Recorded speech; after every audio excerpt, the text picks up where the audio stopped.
So the Swiss cheese, the Swiss chocolates, the Swiss watches, many big brands such as Omega and Rolex are based in Switzerland. And actually, many of these famous watches such as Omega, Rolex, Tissot, Swatch, these are all made in actually a very small part of the country altogether. Oh, and of course the Alps, they are beautiful. So Switzerland definitely tops the list of one of the most beautiful touristic places. But just going on holiday on your own is quite expensive. So another way to do that is maybe to get a scholarship there. So let's find out more about these Swiss scholarships.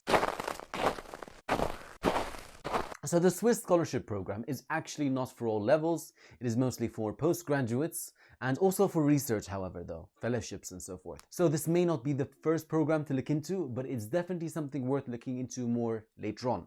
And a large portion of all countries in the world are actually eligible. Countries that are not eligible for most other scholarships. You can actually check that list itself in the description box down below. But odds are you are most probably eligible. And all academic fields are eligible. Now, in terms of money, this is by far one of the most generous scholarships in terms of the cash you actually get.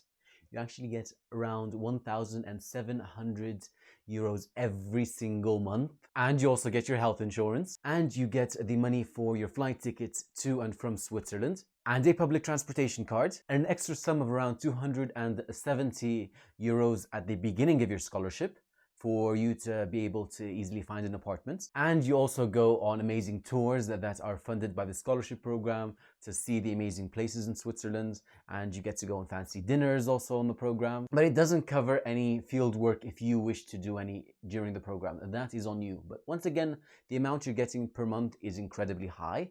1,700 euros is not a small number. And perhaps your research will not need that much money in the first place. Or maybe your supervising professor will cover it. As for the application for this program, it's a bit different.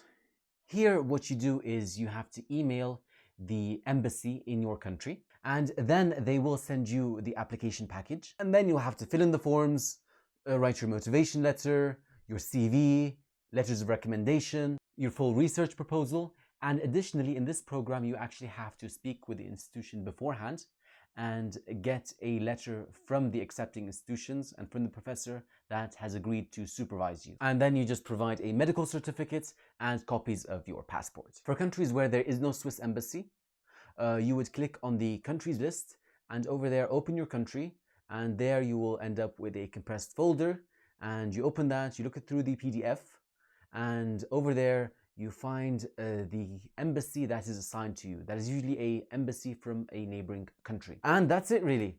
It's very generous in terms of the amount of money that's given to you, but it does have the complication where this time you're going to have to apply on your own.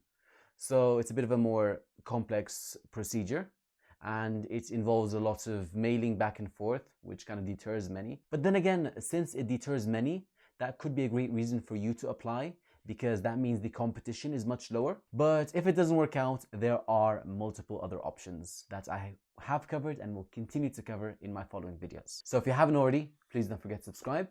And if you have any questions, let me know in the comments down below.